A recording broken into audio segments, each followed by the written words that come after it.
Has dating gotten so bad that people are settling? Do people really want toxic relationships? Is the dating pool really filled with pee? And is everybody a narcissist?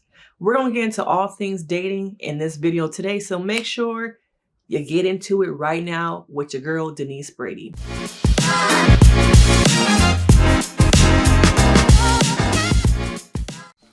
Now, if you're new here, I'm a licensed marriage and family therapist. We talk about all things pop culture, but I want to focus a little bit today on dating, okay? Now, before we get into our topic, make sure you show your girl some love. You like, you subscribe, do all the things. I drop videos multiple times a week and you never want to miss a thing.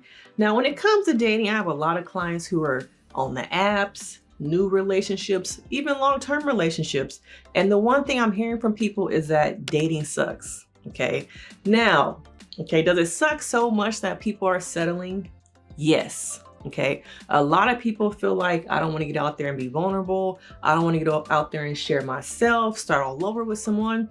So I think I'd rather settle. Okay. I'm going to go back over here to the guy I was messing with. I'm going to call this person back here. I call those people my clients who have a minute in a back pocket. You can look in your back pocket, pull out that Rolodex, pull out that phone and just call somebody because you know that man, that woman, whoever is waiting for your call. And people oftentimes don't recognize that those relationships hold you back. They hold you back from growth, progression, and thriving because that over there, that back pocket is your comfort zone. Okay, when out there, the person you are looking for may actually be out there, but because you don't really feel like you want to get out there and get uncomfortable, yes, I can read the girls. You don't want to get uncomfortable, so you're settling.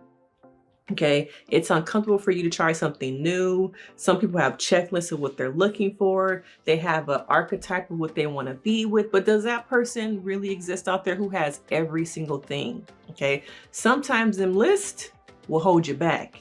Okay, because is everyone going to have all 50, 20, 100 of those things? No.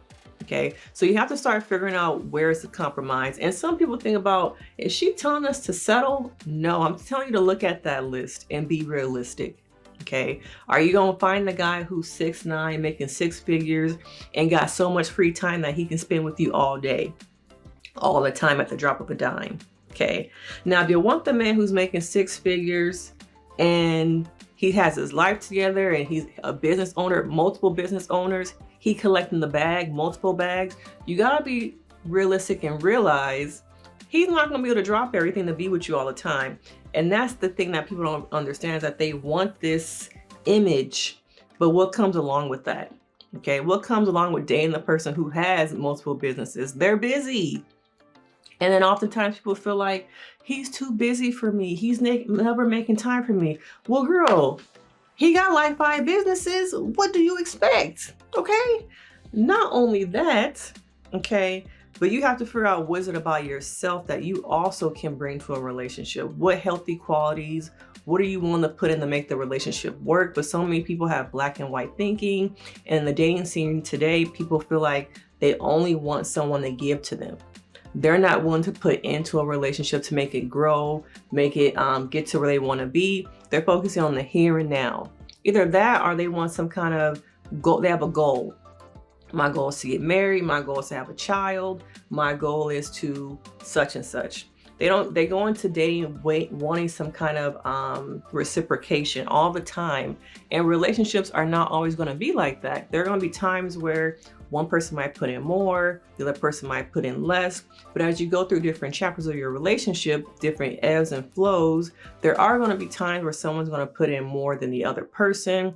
And if you've been in a long-term relationship, a marriage, you will find, let me know in the comments, that there have been chapters where maybe you had to pick up a little bit more slack. Maybe he picked up a little bit more slack, but it was all for the goal of we. Okay, you gotta stop focusing on that I and look at the we. Too many people are in a relationship focusing on the I and not the we. I see that in single relationships where they're just dating, and I also see that in marriages. A lot of people who are in marriages sometimes are functioning as single people. You can be married and be single in a marriage. Whether that's the man is out there creeping on you, whether that's you're so independent that you can't see that you're not letting him in, We don't talk enough about how married people function as single people in a relationship because of their own things. It could be trauma. It could be that you're not used to being with someone, but oftentimes that plays a role in why the relationship is not working, because you don't see we, you see I. And nowadays I feel like people don't put in the time and the effort to pour into the relationship and make it work. They just want what they want. And half the time that thing is they want to be right. Okay. I feel like in a marriage, being married myself for so many years, the person that is right is probably a problem. Okay. Because you can't always want to be right. You can't always be results driven when you're having a conversation, a disagreement, you're trying to work through something in your relationship. Wanting to be right all the time will lead you to divorce court. And for some people, that'll make them happier, while other people feel like they'll be lonely and sit in the corner somewhere wondering what happened to my relationship. You have to start focusing on us, the we, okay? And what is it about your relationship now that you want to work on, okay? So this is just some dating advice, relationship advice from a therapist. A lot of things I see in my couples relationships is that there's a lot of talk. Both people are talking, so much so that they're not hearing. There's a difference between listening and active listening. In my couples therapy sessions, I often ask people, what is it that you're hearing? What did you just hear her say? Huh? What? Because you already had your rebuttal. You're already defensive. You're so focused on your rebuttal and being defensive, you're not hearing what she's saying. And if you are hearing what what the person is saying, you're hearing what you want to hear. What is she actually saying? What is she actually saying that she needs from you? Okay? Because I feel like couples are so into just like being right. Okay, but what do you get from being right? To say you were right? But what you're really getting is resentment, frustration, anger, distance, disconnect. Now, are all those things worth you being right? Okay, because in a marriage, you can't always want to be right. You have to let that go. And it's hard for people to let that go. And it's also hard for people to let go of the rebuttal, the but. Yeah, I hear you. I understand. But take that but out your vocabulary when you're having a disagreement or communicating with your partner. That but, once again, what's it going to build? Resentment, frustration, disconnect, divorce, or a breakup if you're not married. Okay. Get rid of the, but I have to add my 2 cents. Take a step back. Do I really need to say that? Will that help anything? What did my therapist tell me? To let go of that but? To recognize you're part of the problem? Yeah, I'm giving y'all the real deal conversations, tools of working with a real therapist who's really invested in you as a couple, who really wants to help you. A lot of therapists just sit there and watch y'all argue and collect their check, okay? I want to see you guys both be happy, whether that is in a relationship with each other or separately, okay? The goal for me is healthy relationship dynamics, okay?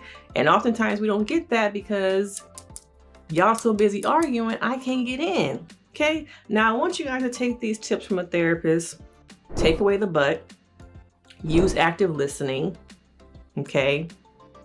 Okay, active listening, take your defensive down, remove the rebuttals. Those are my tips when communicating. And oftentimes my last tip I'm going to tell you guys is have check-ins in your relationships. I often tell my couples to have a check-in. Sit down once a week and discuss, where are we? What are we feeling? What do you need from me? Yes, ask that question. What do you need from me? And I hope the other person knows I need to ask that back. And work on giving each other what you actually need instead of what you think they want. Hear that? Need versus want. Now, let me know your thoughts and your relationship questions. Put them in the chat below, comment below, because we can get into some more dating, relationship talk with a therapist, a real therapist. And I will see you guys in the next video. Bye.